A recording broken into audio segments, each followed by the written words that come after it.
Y es que vamos a hacer contacto con Ruskin Pimentel, quien está en los Estados Unidos y que tiene muchísimas informaciones a propósito de todas estas medidas que está tomando Donald Trump luego de posicionarse como presidente de los Estados Unidos. Buenos días, Ruskin.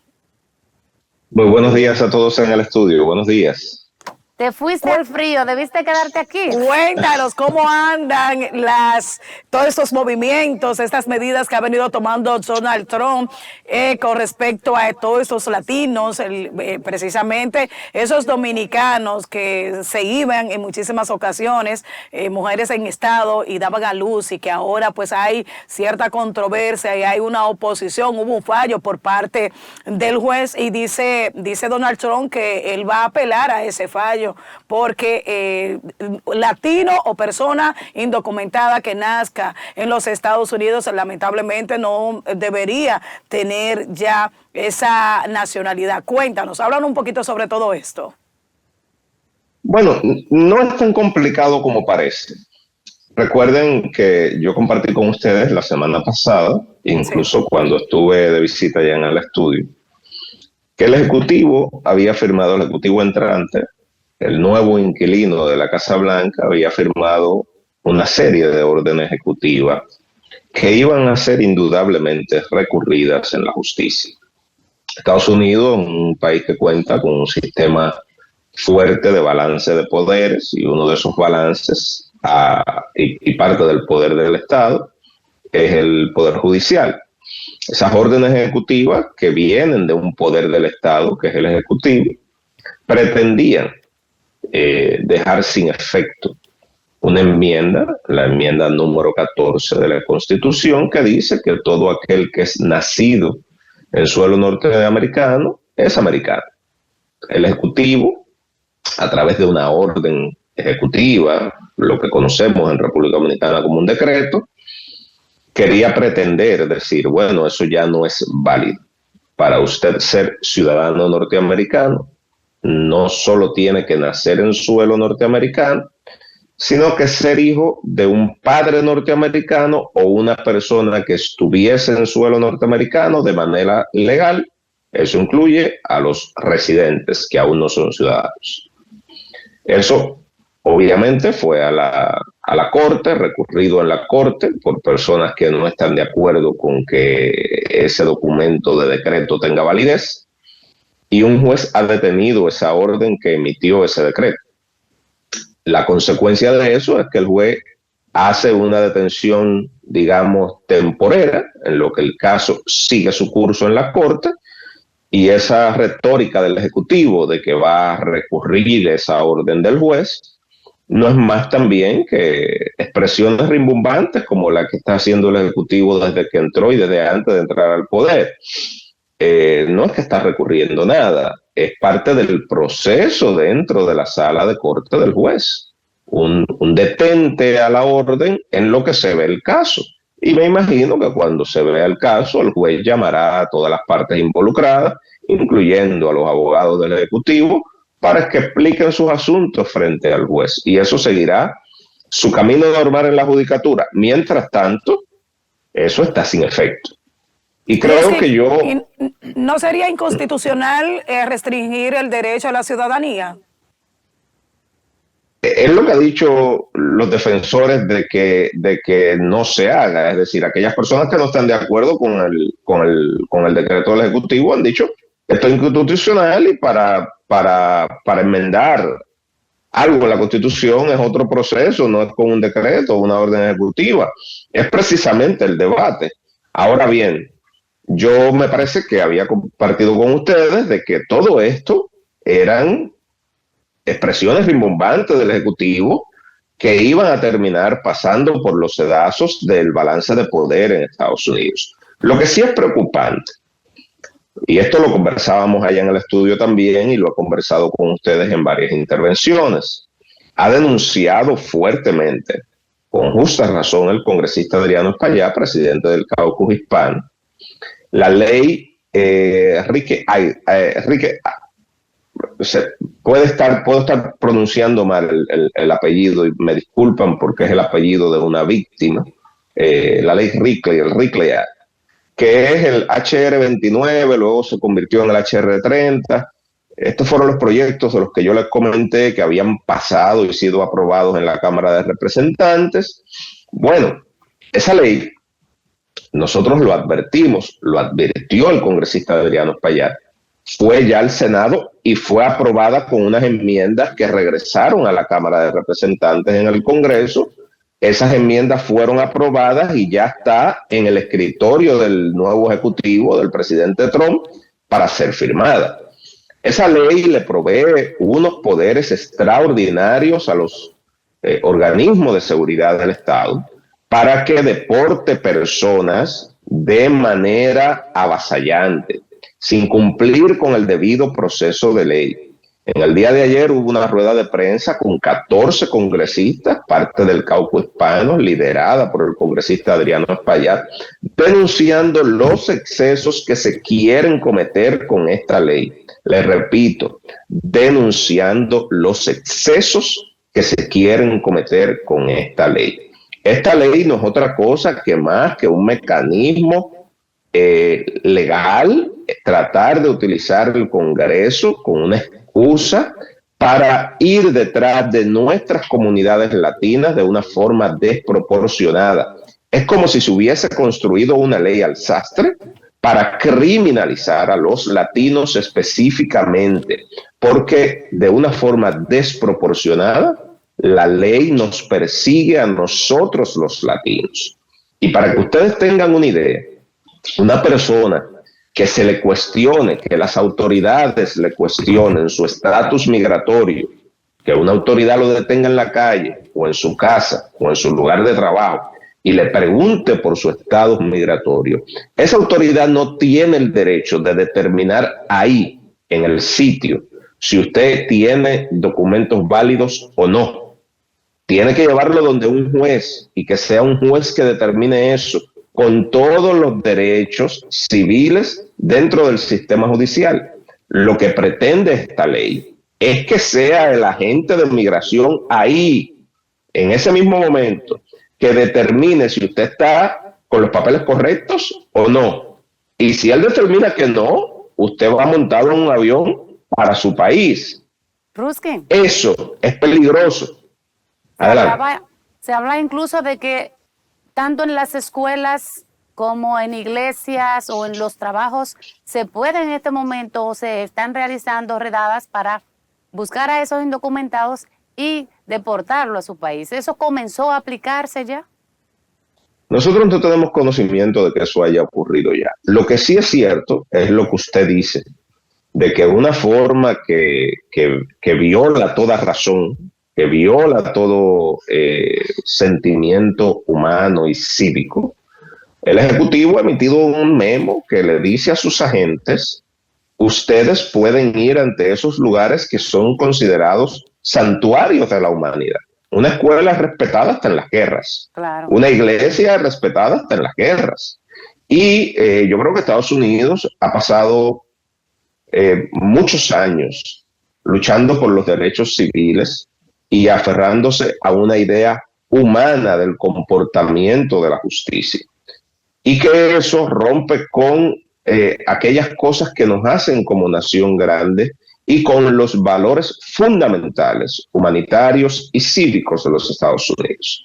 Yo no sé, y vemos con preocupación, y el congresista ha dicho, Adriano Espaillat, con mucha preocupación, ¿qué va a pasar cuando agentes federales armados entren a una escuela, entren a una iglesia, entren a un hospital a buscar un enfermo con armas?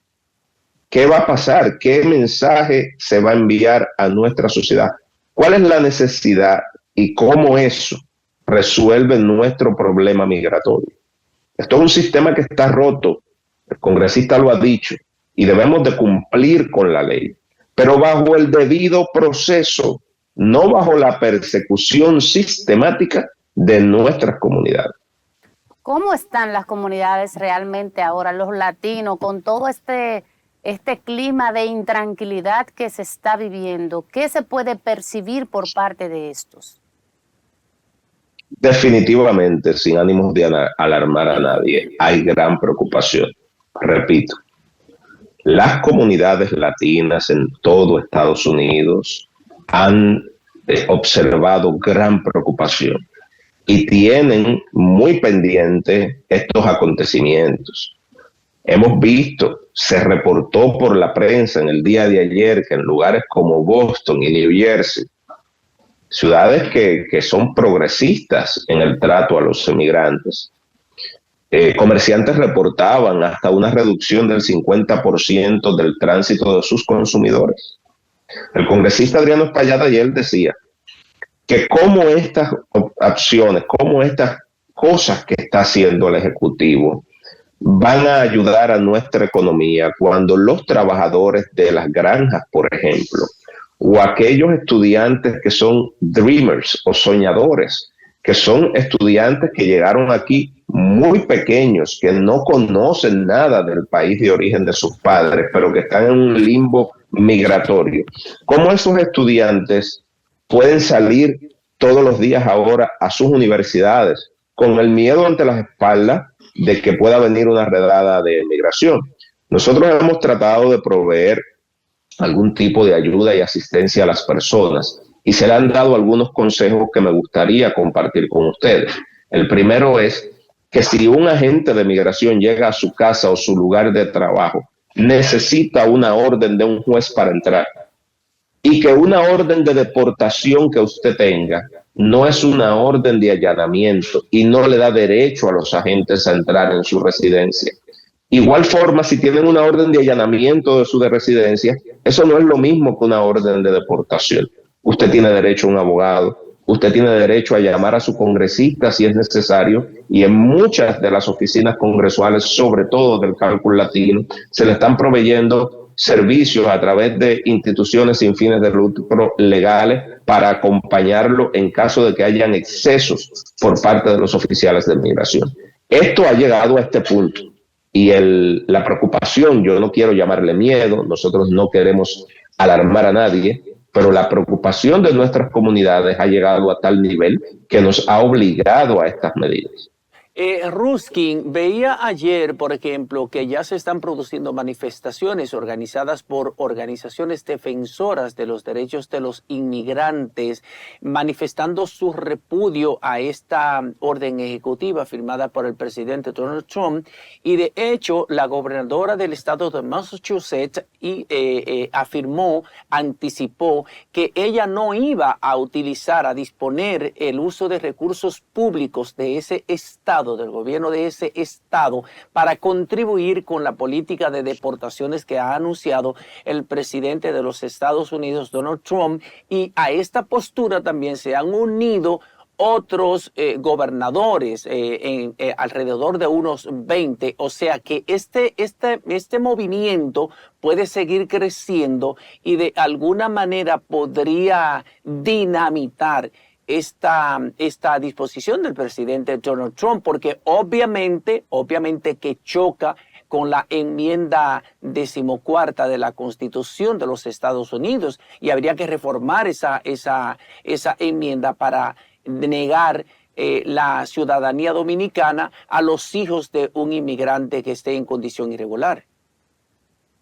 Bueno, mire, yo quiero ser cauteloso, sobre todo haciendo expresiones que tengan que ver con otros funcionarios electos. Como usted bien ha dicho, han habido estados, el número ronda entre 20 y 22, como usted afirma, que han dicho que no están de acuerdo con estas medidas y que no van a colaborar.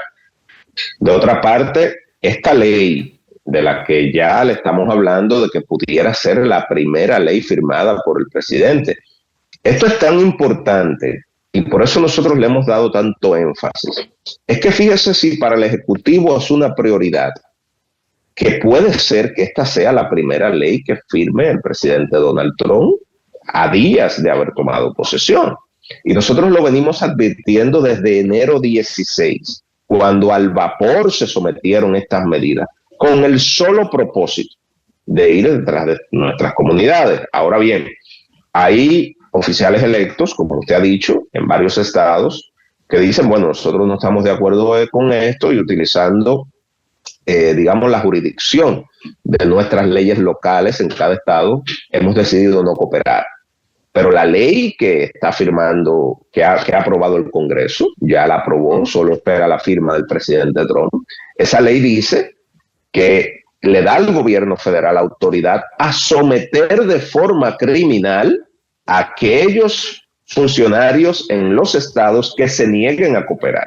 Usted puso el caso, el ejemplo de la gobernadora del estado de Massachusetts. La presidenta del Senado de Massachusetts se encuentra ahora mismo en República Dominicana y allí ratificó eso que usted está diciendo, que el Estado, desde el poder ejecutivo y legislativo del Estado de Massachusetts, ellos no iban a cooperar. Pero tienen la espada de Damocles arriba de que la ley pudiera entonces perseguirlos a ellos de forma criminal por no cooperar con las nuevas medidas del Ejecutivo. Esto es delicado. Esto es muy delicado porque nos hemos preguntado, y se ha preguntado el congresista Espaillat, cómo poniendo los poderes de cada estado en contra y en una batalla directa con el gobierno federal, arreglamos nuestro sistema de migración que está roto. ¿Cómo es que esa ecuación produce una mejor vida para los norteamericanos? ¿Cómo es que eso va a arreglar el problema que tenemos? La realidad es que no lo arregla, lo que crea es más división, lo que crea es miedo en nuestras comunidades y lo que crea es la posibilidad de que los derechos civiles de las personas sean violentados. Eso es lo que vemos y lo que ha dicho el congresista que entiende que crea esta ley. Bueno, decía Xiomara Castro en Honduras que si comienzan esas deportaciones masivas de cantidades de hondureños, entonces no tiene razón de ser esa base militar estadounidense que están allá en Honduras. ¿Qué ha pasado por ejemplo, con el caso de esas declaraciones? ¿Qué opiniones han habido respecto a esta gran posición que ha tenido Xiomara Castro? Bueno, hemos visto que líderes en todas partes del mundo, en países latinos y en países que no son de habla hispana, han presentado algunas de sus preocupaciones. Nosotros, desde el Poder Legislativo, entendemos que el asunto de las relaciones exteriores de nuestro país es un asunto de prerrogativa del Ejecutivo. Y el nuevo Ejecutivo tiene que llevar la política externa del país. Ahora bien, aunque sea su prerrogativa, las decisiones de gran peso a nivel internacional y de relaciones exteriores en Estados Unidos también tienen que pasar por el Congreso. Entonces, nosotros lo que queremos mirar es todo esto en una gran medida con cautela. Tiene pocos días el Ejecutivo en el poder.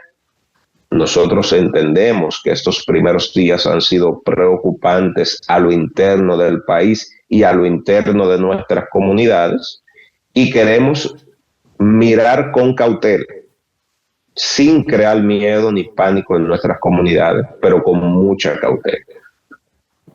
Ruskin, en la rueda de prensa que se realizó en el día de ayer, ese tema que tú mencionaste, ¿cuáles otros temas abordaron durante esta rueda de prensa para que la población aquí en República Dominicana sepa y conozca cuáles son los trabajos que está haciendo el congresista allá en favor de esa comunidad latina, que realmente, como tú bien apuntas, en este momento está intranquila? No solo el congresista Espaillat, habían 14 congresistas allí, cada uno contestó preguntas de los periodistas que se dieron cita.